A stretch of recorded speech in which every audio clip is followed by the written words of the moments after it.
Hello folks, this is Solo once again. Welcome to another video for Teamfight Tactics.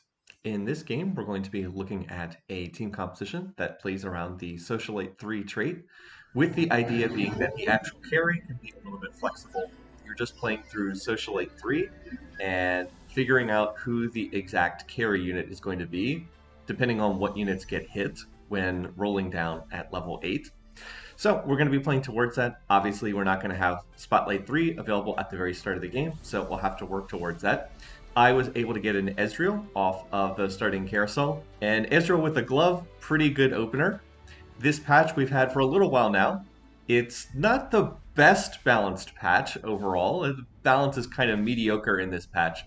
Irelia has been kind of the dominant unit in this patch, and one of the reasons why this wanted to do this video is Aurelia actually plays quite well into this team composition. She's one of the most popular units that's played with 3 Socialite.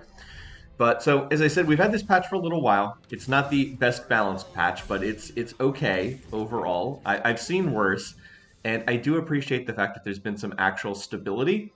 One of the most frustrating things about set 6.5 has been the fact that there was a new patch every single week.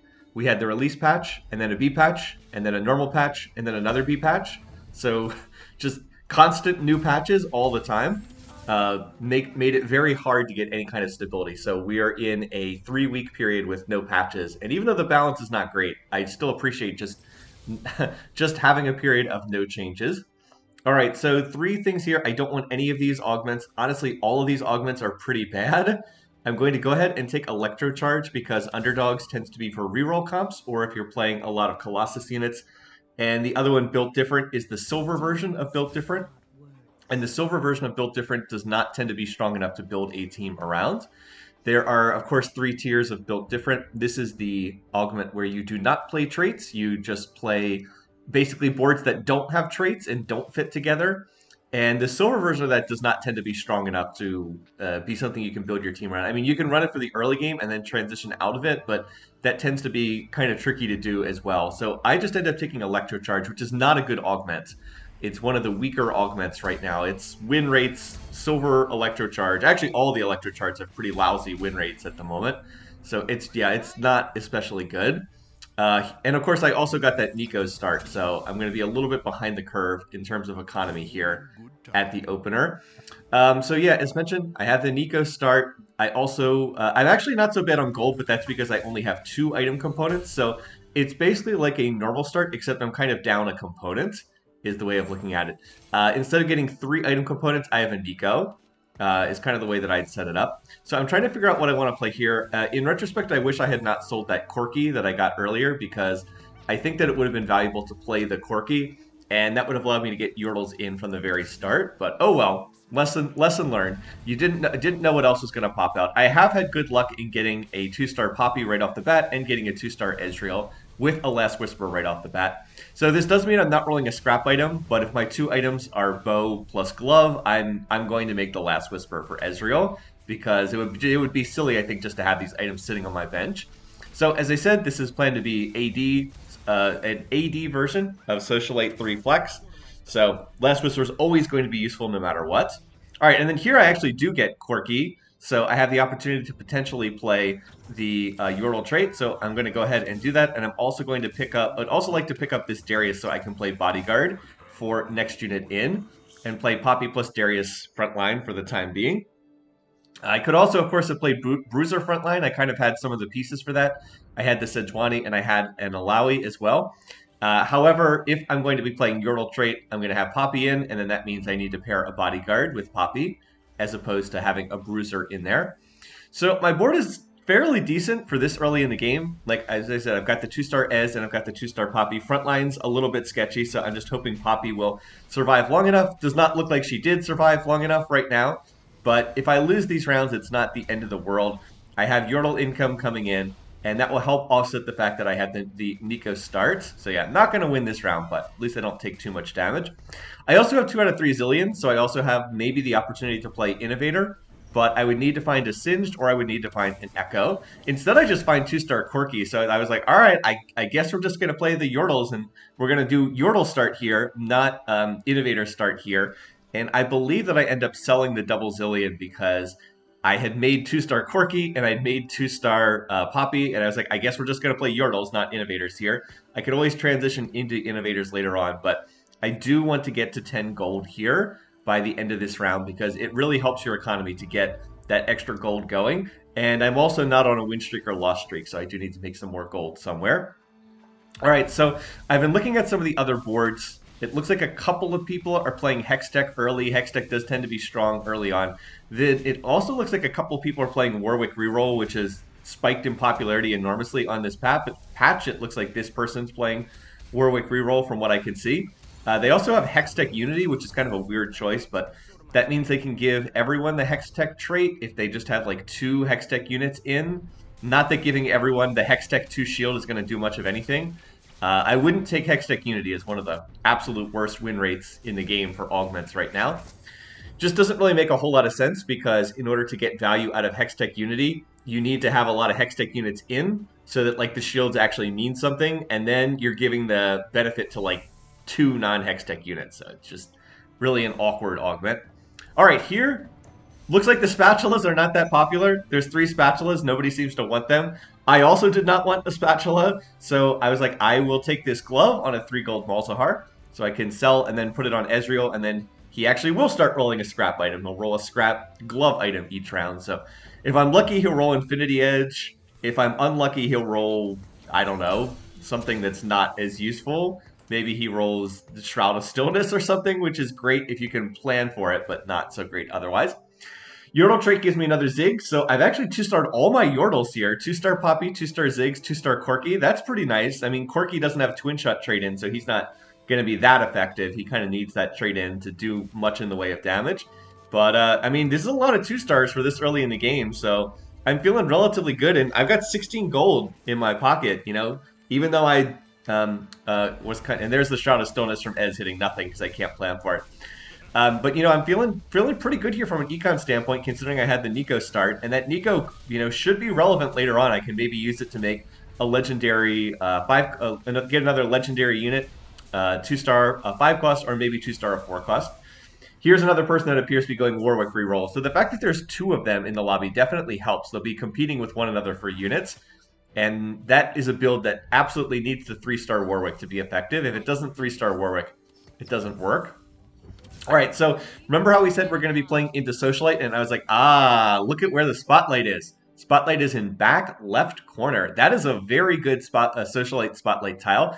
And that was when I saw that. I was like, all right, I think there's good odds I'm going to play into the Socialite Spotlight in this particular game because it has a fantastic location in the back left corner of each person's board. So when I saw that, I was like, I think I'm going to try to play into this because any backline, you know, any ranged carry, any backline carry is going to be able to make use of that. The one thing to be careful with is exactly what you just saw happen to Ziggs in this fight. Blitzcrank hooks can hit that spot, and because it's in the exact dead corner, it means that units standing there are going to be vulnerable to Blitzcrank hooks. So this also meant that I had a much higher incentive than usual to try to get a Quicksilver Sash, specifically to try to prevent Blitzcrank hooks from going off. Also, this is a very good item on Aurelia, and I was thinking maybe Aurelia ends up being our carry in this game. So I'm going to be looking for a Quicksilver Sash. And hey, I lost that one round, but then I was able to win streak all the way through the rest of stage 2. So pretty happy with that. And there we go. +2 gold from getting a Lulu. Excellent. That's just what we want. So I'll run Yordles for a while longer. And now that I've 2-starred the 3 Yordles I'm playing, every unit will just be more money. I would obviously like to get Lulus and more Corkies and even the Nars and Vexes if I can because they're worth more gold. But basically, I'll be looking to sell most of these. Although Nar I should hold on to because I'm playing in... I think I end up holding on to any Nars I get because, again, I'm playing into the Socialite Spotlight. And Nar, of course, is needed for that. All right. So what are we going to get here? We've got a tier, a belt, and what do we get? A sword. I was like, oh, okay. Well, I mean, that works out. There's our Infinity Edge Last Whisper. So we kind of already have an AD carry of some kind fully itemized here. I will buy 1 Ezreal to hold, for the potential to sell later on if I need to sell and replace Ezreal. Will be needed if I go into a scrap board. And then I'm going to just make use of the items I have. So Ez is not going to roll a scrap item because Ezreal is already fully itemized. And that means that I can put this tier on Ziggs, who will get sold later. and I can not care about putting an item on him. Now Ziggs will roll a scrap item each round, and that'll give me a larger scrap shield. Poppy also will get sold later in this game. Obviously, I'm not going to play Poppy frontline late in the game, so I can also put the belt on Poppy and not have to worry about it. All right, I'm up against this person who's playing some kind of Hex Tech board, and they're already level 640 gold. I'm like, what in the world? Where did they get all this money from? So I have no idea how this board ended up getting this strong, but yeah, they have the one extra unit, and Ezreal ended up taking a lot of damage from Nocturne. I had to move Ezreal off the corner because he was going to get tagged by Blitzcrank hooks potentially, but that meant that he got hit by Nocturne, and oh, this fight's so close, but oh man. Ezreal needed to get off like one more auto attack and we win that fight. So I do end up losing that one. Yeah, 5 Hextech, 2 Bruiser, 2 Scrap. I was like, how did they end up... And they're playing Hex Nova. I was like, how did they have 40 gold so early? So yeah, I don't know how they ended up getting that much gold that early in the game. But they narrowly beat me, and that's a little bit unfortunate. So, well. Now I will go ahead and level, and I'll toss in the Seta so that I can get the first rank of the Socialite Spotlight in play. As I mentioned, very popular. I would like to play Ez on this tile because it will give him that damage boost. I believe it's 15% extra damage right now for Socialite 1. They've tweaked this a bit. But there's actually quite a few people playing Blitzcrank hooks, so I cannot play Ez there. He has too much risk of getting hooked. And oh, speak of the devil, this is pre-recorded footage, but I don't remember every single fight. So yeah, Senna's going to go ahead and get hooked there, and that's why I can't play Ez on the tile, not unless he has a Quicksilver Sash. So that is something I'm going to keep in mind, and something that, as I already mentioned, I'm going to be looking to make if possible, because it opens up the chance to play this Socialite Spotlight much more easily. Another note, that person had Ascension as their augment. Ascension's not very good in set 6.5. It was super popular for a long time in set 6, but fights tend to be much faster in this set, and Ascension also has a very poor win rate as far as augments go, so I don't suggest taking it. All right, now this was a tough choice. I don't want the Yordle dodge chance. I'm not playing straight Yordles.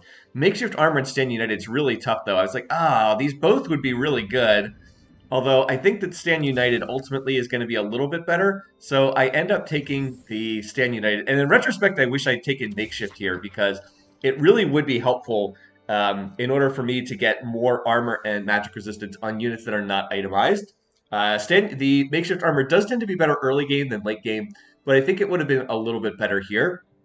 The silver version of Stand United doesn't tend to be quite as good, just because you're only getting 2 AD and AP per trait. You usually wind up with about 6, 7, 8 traits at the end of the game, so it just feels like there's a bigger jump from the silver to the gold version where you get 3 AD and AP per trait, as opposed to only 2. Just for whatever reason, gold and Prismatic Stand United tend to be a lot better than silver, just for whatever reason.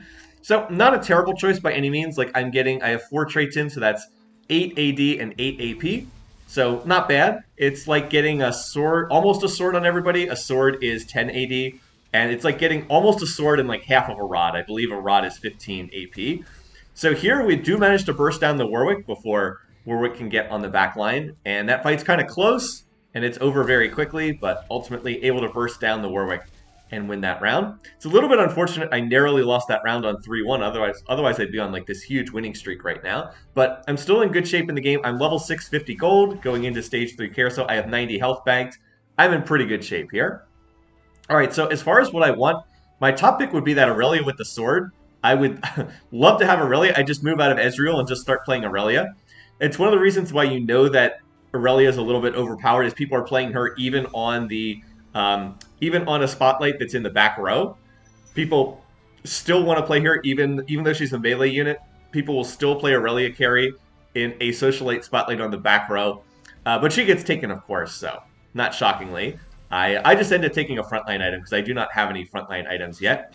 And then watch this: I get a Gnar from the Yordle trait, and then there's another Gnar in the store, and I was like, all right, well, I guess I just play Gnar over Senna for right now, because why not? I just hit the 2-star Gnar so easily. So now I have 4 Yordles in, kind of randomly, but okay. I'll put Senna back in when I hit level 7, but I don't need to do that yet, because 2-star Gnar can stand on the spotlight. If he gets hooked, it's fine. He'll transform into a melee unit after he fills up his mana bar, so he can stand there just fine. And oh, look at this, here's an Aurelia player. I think this is the person who took the Aurelia off the carousel. They have what is this? They have a Rage Blade, which is not a good Aurelia item, and Makeshift Armor gets immense value here. Oh wait, no, I don't have Makeshift Armor in. I did not take that one. I thought for a second I had Makeshift Armor in for some reason. But yeah, the Aurelia just gets stuck on Darius. So I guess the Bodyguard trait came in handy there. Just charged like 4 times, didn't do anything. And good example of why Rage Blade's not a very useful Aurelia item. She does not need to build up attack speed because her ability is all about getting resets. So she doesn't need to auto attack a lot in these fights. All right, so I am 12 gold short of leveling, but I'm on a 3-match win streak, so I definitely want to level here so I can get another unit in. It's very, very worth it if I can get this win streak to continue into the minion stage. So I'm looking at these other boards. That person has Jin with 4 snipers. Ooh, this is a comp that's become a little bit more popular recently. Is playing 4 snipers plus 4 enforcers. I can't remember if this person goes into that board in this game, but that has become a more popular comp recently. It looks like this person picked Recombobulator for their second augment, which I don't suggest doing. The odds of it going well are kind of low. And it looks like they decided to shift into Ari plus Syndicates. The good news is they only have 1 Ari. And Ari generally doesn't really want a crit build because, you know, with crit stuff, you're trying to burst down the enemy team quickly. And Ari is not a burst mage. She is a ramping up damage over time caster. So I don't think that those items are quite what she wants. They're playable, sure, but you see what happens. In a short fight, Ari's not very good. She needs a long fight so she can build up her orbs. But the good news is I managed to win. I keep the win streak going, which is exactly what I wanted. So, hey, that is going to be good news. And I am going to be on a 4-match win streak here, heading into stage 4. I'll also pick up this Vi, because Vi is just a good frontliner in general. I still have to decide if I want to play Bodyguard frontline or if I want to play Bruiser frontline. And it's going to depend partly on what I hit. So I'm just going to hold the Vi for the moment to keep my options open. Could play like Vi plus Sejuani for Enforcer. Maybe I get an early Tom Kench. Or alternately, and look at that, I get a Sedge that pops out. So I was like, oh yeah, okay. Well, maybe we play this for our frontline instead. Because I don't think that that would be too bad. Now, as far as items here, I've gotten another glove. So that could be potentially half of a Quicksilver Sash, or I guess it could be something like a Hand of Justice in a worst case scenario. So I decide I will play the Bruiser front line. And remember, Poppy, I don't need in because I already have the I already have 3 Yordles in, thanks to having Gnar plus Corki plus Ziggs. So I'm going to go ahead. I'll put the vest on Vi for a frontline item. I'm going to put the glove on Ez, so he rolls a scrap item. And Morello's, I want to put on someone. I don't have my final Morello's user yet, so temporarily I'm going to put it on Ziggs. He is not a very good Morello's user. He's actually better than anyone I have in the comp right now, though. Oh, no, actually, that's wrong. It should have gone on Corki. That's actually a mistake. It should have gone on Corki. Corki applies Morello's better than Ziggs. So that would have been the proper person to put it on, and they're both going to get sold. But I was just looking for someone to hold this item for the last couple rounds here before I look to transition into someone else. And then I'll be able to find another Morello's user somewhere. So this is kind of interesting. There's a Victor right here. I was like, oh, 1% odds Victor. Now, why couldn't you have been like a Jinx or a Jace or something? But no. It's a Victor, and I don't really have the items to play Victor this game. I have 1 tier, so yeah. I mean, although I guess I could play Victor if I were to get another sword. I could turn the tier into a Shojin, and if I were to get another rod, I could turn my my 1 glove by itself into a Jeweled Gauntlet, and then I'd have Shojin plus Jeweled Gauntlet plus Infinity Edge. Victor is a burst caster and does want crit stuff, but it's probably unlikely I can get those exact items in the few remaining rounds before we stop getting item components. We'll get 1 off the carousel, and then we'll get 1 more at the end of this stage, and that's going to be it. So this fight not going as well. I actually am doing a ton of damage to this board, but they have a Soko over there who keeps Soko ulting the units. And yeah, was not able to do enough damage to deal with that. Even though that person has like 8 items on the bench unused, looks like they're transitioning their comp. Still was not able to do enough damage to get through them. So again, it's not shocking that we're losing rounds here because I'm just trying to econ to level 8, and I'm trying to roll down after the minion round takes place. All right, I also find a Jhin here. I am not planning on playing Jhin because I've been looking at these other comps, and there's like 2 other people playing Jhin. So I expect that all the Jhins are going to be taken out of the pool. Yeah, this person, the 4 sniper person, already has 2 Jhins, and there's someone else who's playing Jhin as well. Although that person appears to be re-rolling. They've already used up all their gold, so I don't know that they're going to hit that many more. There was one person who I think had 2 Jhins on level 6, which was just like, what? But yeah, I believe someone managed to hit 2 Jins on level 6. So I'm not planning on playing Jin, but as usual, it's good to just hold some of these units to keep your options open. And then when you roll down, you can see what you actually end up hitting and can go from there. Anyway, in a round like this, I'm still reliant on Ezreal for damage. Again, Ezreal great for stage 2, decent for stage 3, falls off very, very hard in stage 4. And this is the Ascension player again. I mentioned Ascension not really that good in Augment. This person's on 8 HP, so you can see how well Ascension's going for them. Looks like they're playing straight Yordles, but they are going to be able to win this round. Again, Ez just does not do enough damage at this stage of the game. Maybe if he's 3-starred, but definitely not if he's 2-starred. So even though he has very good items with Infinity Edge, Last Whisper, just does not do enough damage. All right, so I have my chance to take items here. So I am 3rd pick. I've actually lost enough rounds to get 3rd pick, which is not the worst thing. So I'm looking for different stuff here, and I was like, oh, you know, there's a Tom Kench there with a cloak. And I wouldn't mind just playing the Tom, but I think that I can take this, sell him for 5 gold, and then I have Quicksilver Sash. So even though I am very tempted just to play the Tom here, I think I want to make this Quicksilver Sash because, as mentioned, that spotlight in the back left corner really demands a Quicksilver Sash. So yeah, again, playing just the Tom would not be bad here because I'm playing Bruiser Frontline, but we want to see what we can get. I've also found a Zeri, so that's another option. That would suggest maybe I should play into snipers here. So again, you can see me rolling down. I find another Jin.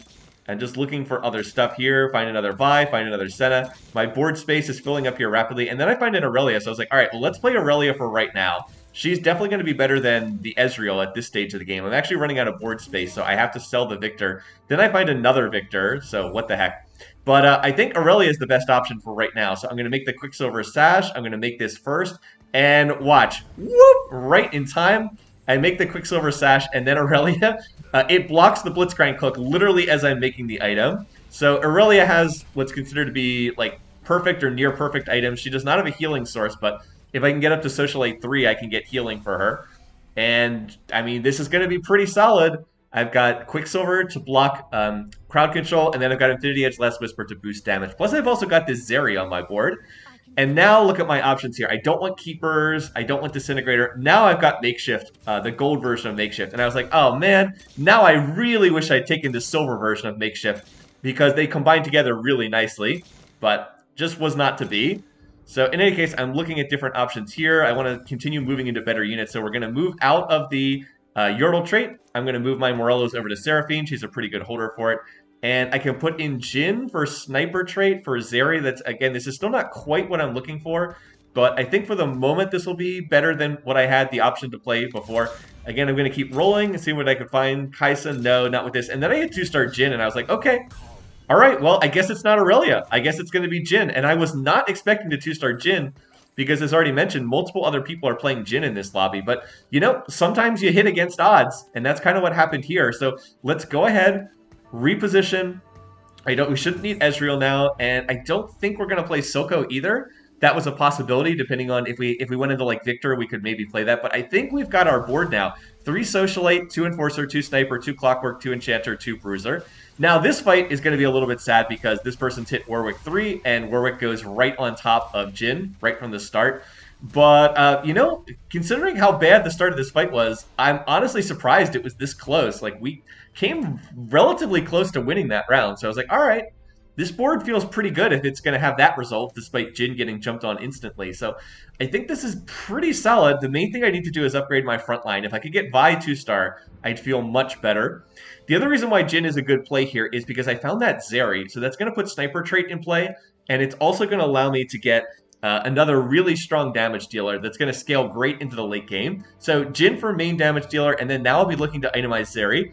Don't forget, I also have that Nico's help on my bench, so if I find one more Zeri, I can have Zeri 2-star very early on, and then the Jin plus Zeri should be able to carry me. But I think if I can get one more Vi, I'll be content to just econ my way up to level 9. All right, so I've got more frontline items. This is good. I'll look to go ahead and play that. Also find a Galio, so that's also pretty interesting too. Gives me the option to play Galio as well, if I can, maybe if I could get to level 9. I did want to roll a bit more. Again, my front line was very sketchy. I'm really looking for Vi 2-star here. I don't find that, but I do find the Sedge, so I'll go ahead, stop here. There is also the Tom, but I don't see how I get Tom into this. I guess I could drop down to just 2 Socialite. I decided not to do that ultimately. So I'm going to stop here. I think I've been able to 2-star enough units, but I will hold the Galio for right now. Galio, again, are an option to play later on. So I have the components for a Frozen Heart. It's a little bit unfortunate I don't have an Echo in this comp because I'd love to have Echo like jump into the back line and deliver a Frozen Heart there, but I don't think that I have that. Anyway, Jin takes some damage, but instantly then heals back up to full because he's Socialite 3, so he's going to heal off of damage dealt. He will get the extra mana generation from Socialite 2, and then I believe Socialite 3 is 33%. Yeah, 33% of the damage dealt gets reflected. So this setup is more something that people tend to play with Aurelia, the Socialite 3, but I just felt like it was better to run Jin this game because that's what I hit. And oh, what's that? Did we just find a VIP Zeri? Ah, yes we did. So now we're content to go to level 9. Again, I was rolling for Vi 2-star. I did not hit Vi 2-star, but I hit something that was pretty good. I hit a VIP Zeri. Of course, her VIP bonus will not be active because I do not have Debonair trait in, and I don't expect to get Debonair trait in. But she's still a 2-star Zeri, and that means I have a 2-star legendary unit. So she's going to do a lot of damage. I don't want to play her on the Socialite Spotlight because she's not itemized at the moment. Like she doesn't have anything to boost her damage further, but she can dash around and do just fine. Jin does 8,000 damage, so Jin is kind of stationary. He's like, well, a sniper that stands in place and just does not move from that tile, whereas Zeri is just going to run all over the board, dashing around, dealing damage. Of course, she will not be healing for damage dealt, but now maybe I can get some Zeri items off the upcoming carousels. Like, there's another one coming up on the next stage. I would love to get an item that's good on Zeri. Rage Blade, Static Shiv, Hand of Justice, Giant Slayer, anything like that would be very good. She really wants, like, attack speed plus AP. It tends to be pretty good on her. Crit stuff, not quite as good. So, feeling pretty good right now. I think I can just smoothly go to level 9 here. And I think my board is pretty strong. So here we are. We're up against another Jin player. And it's like, oh, Blitzcrank, that hook. Yeah, not going to work. We kind of have the Quicksilver Sash. So just as I've been saying throughout the game, if you're going to play through a Socialite tile that's on the corner, emphasize that Quicksilver Sash. Really, really important. Otherwise, I would not be able to play Jin on that tile because, he would just get hooked. And then I would lose the fight off that. All right, so items here. I would really like the Hand of Justice for Zeri. Hand of Justice is probably maybe her best item because she does a mixture of physical and magic damage, which both get boosted by Hand of Justice. So I was thinking of taking that, but it gets taken, and the Giant Slayer gets taken. So I was like, all right, Shroud of Stillness it is.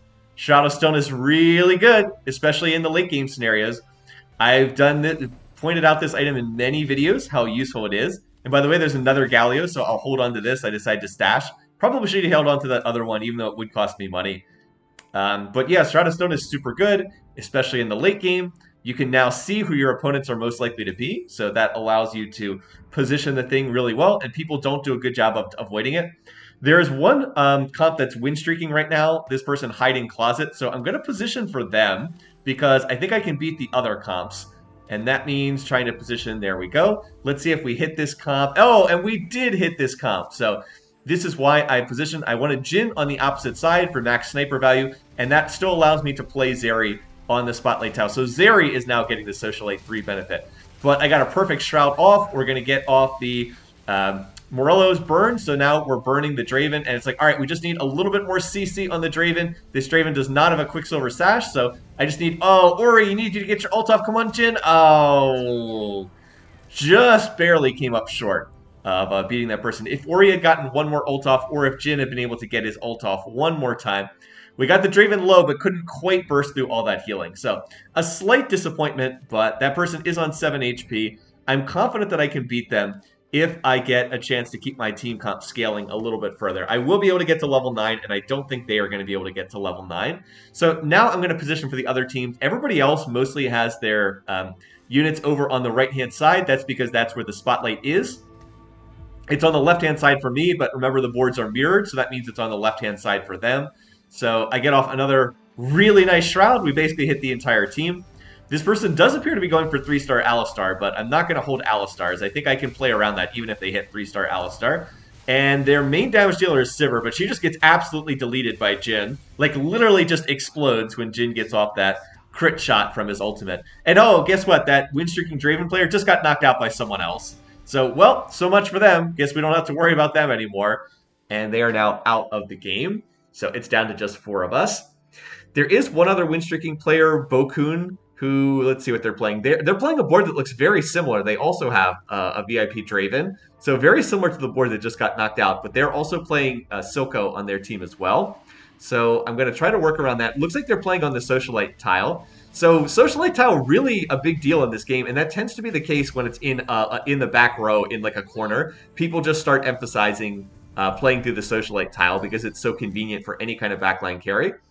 Well, I end up getting a Zephyr here, so now I have the late game screw you combo, which is the Shroud plus Zephyr. So if my positioning is good, I should be able to screw over the enemy teams by making use of this. And I'm like, all right, one person's playing Jhin on the Socialite Hex, another person's playing Draven on the Socialite Hex. So we're going to take this Shroud and position it on the right-hand side.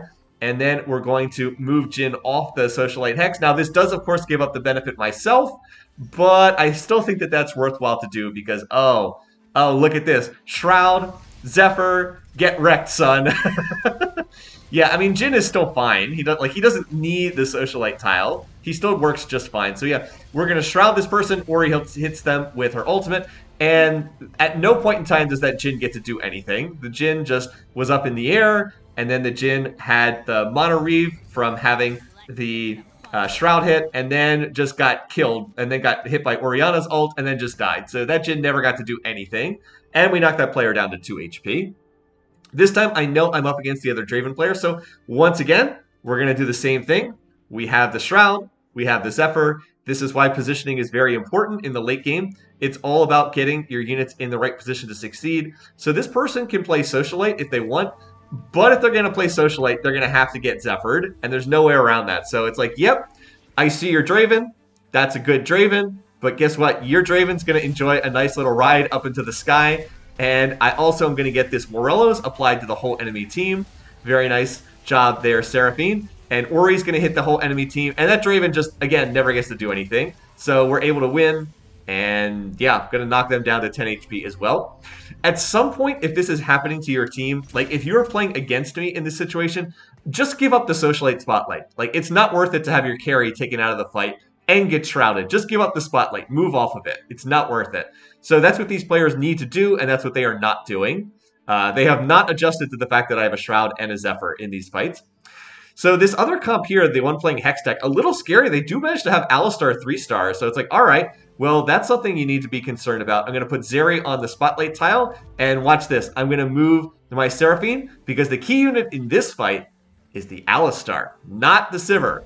If we can take the Alistar out of the fight, the goal now is to kill the backline before Alistar comes down. So, like, I need Jhin, and I need Zeri to kill that Sivir. Come on, kill the Sivir, kill the Sivir, kill the Sivir, and there we go. So yeah, Alistar is the last one alive, but because he's not there to frontline, we're able to defeat that team. So yeah, again, you got to recognize who the key unit is, and in that fight, it was taking the Alistar out of the fight, not worrying about the Sivir.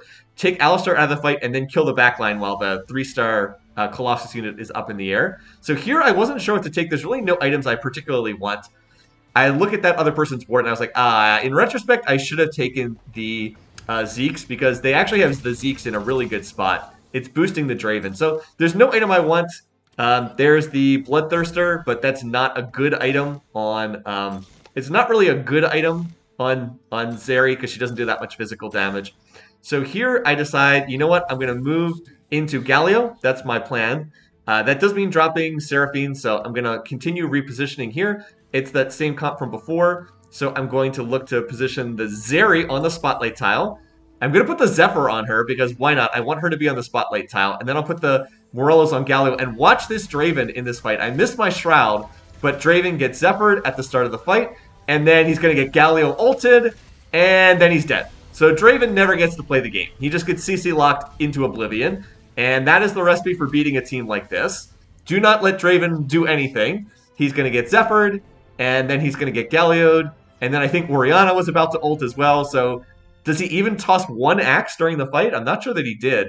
So it's a win, and a good example of positioning in the end game to number one, make sure that I am getting good use out of the Socialite Spotlight. And then number two, to deny other players the use of the Socialite Spotlight.